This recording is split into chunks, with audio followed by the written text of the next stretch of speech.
नमस्कार, आप सभी का स्वागत है एनडीटीवी राजस्थान पर और मैं हूं आपके साथ शुभेंदु सिंह।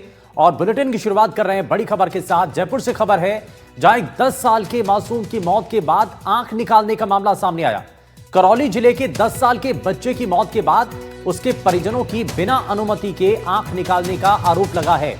वही जानकारी के मुताबिक जल जीवन मिशन योजना के तहत बन रही पानी की टंकी से गिरी लोहे की टीन से मासूम के सिर पर गंभीर चोट लगी और इलाज के दौरान उसकी मौत हो गई।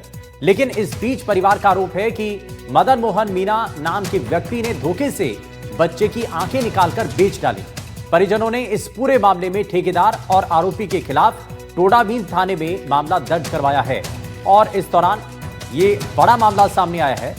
परिजनों ने के बिना अनुमति आंख निकालने का आरोप लगा है और सिर में चोट लगने से बच्चे की मौत हुई थी। इलाज के दौरान मौत हो गई। घोषित करने के बाद में जब उसको वहाँ पे मुर्दाघर बॉडी पहुँचाई गई तो वहाँ पे आई बैंक वाले रहते हैं, जो परिजन स्वेच्छा से अगर आई डोनेशन करते हैं तो उनकी परमिशन लेकर के बाकायदे फार्म भरवाते हैं, उसके बाद में उसकी आई लेते हैं।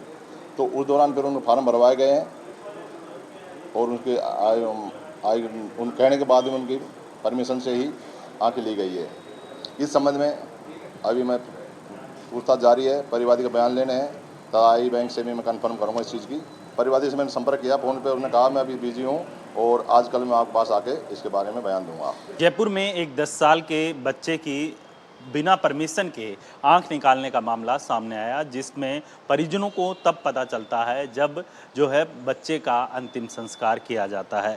परिजनों के द्वारा आपत्ति जताई जाती है और इसको लेकर जो है टोडाभीम करौली के अंदर इसकी 0 FIR दर्ज करवाई जाती है और उसके बाद ये केस पहुंचता है स्वाभिमान सिंह पुलिस थाने में, जहां पर जो है पुलिस इसके प्रारंभिक जांच कर रही है और अंग प्रत्यारोपण जैसी विभिन्न धाराओं के तहत केस दर्ज कर आरोपी के खिलाफ भी कार्रवाई करने की बात पुलिस के द्वारा की जा रही है। जयपुर से सहयोगी जसराज के साथ वीरेंद्र सिंह शेखावत, एनडीटीवी।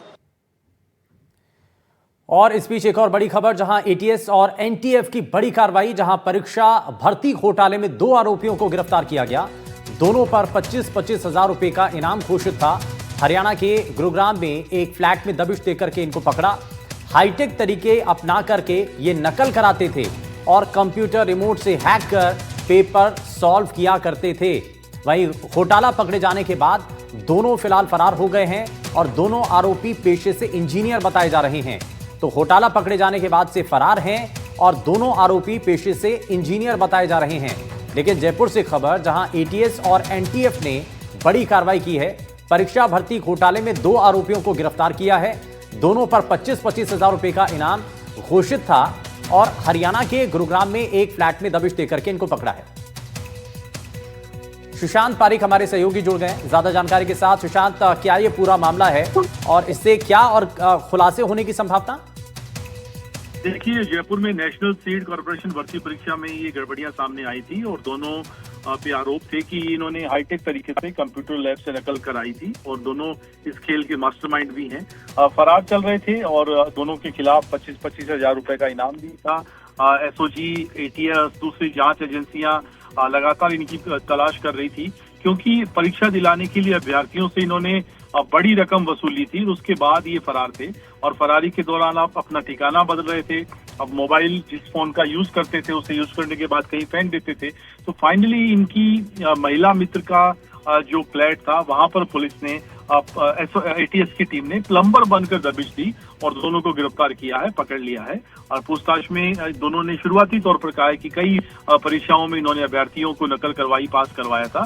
तो पूछताछ में हो सकता है कि इन दोनों की परीक्षाओं के अलावा इस रैकेट से इनसे जुड़े हुए तमाम जो दूसरे लोग हैं उनके बारे में भी जानकारी मिल सके। ठीक है, यानी कि पूछताछ में कुछ और खुलासे होने की संभावना भी है। खैर, बहुत शुक्रिया सुशांत जानकारी के लिए।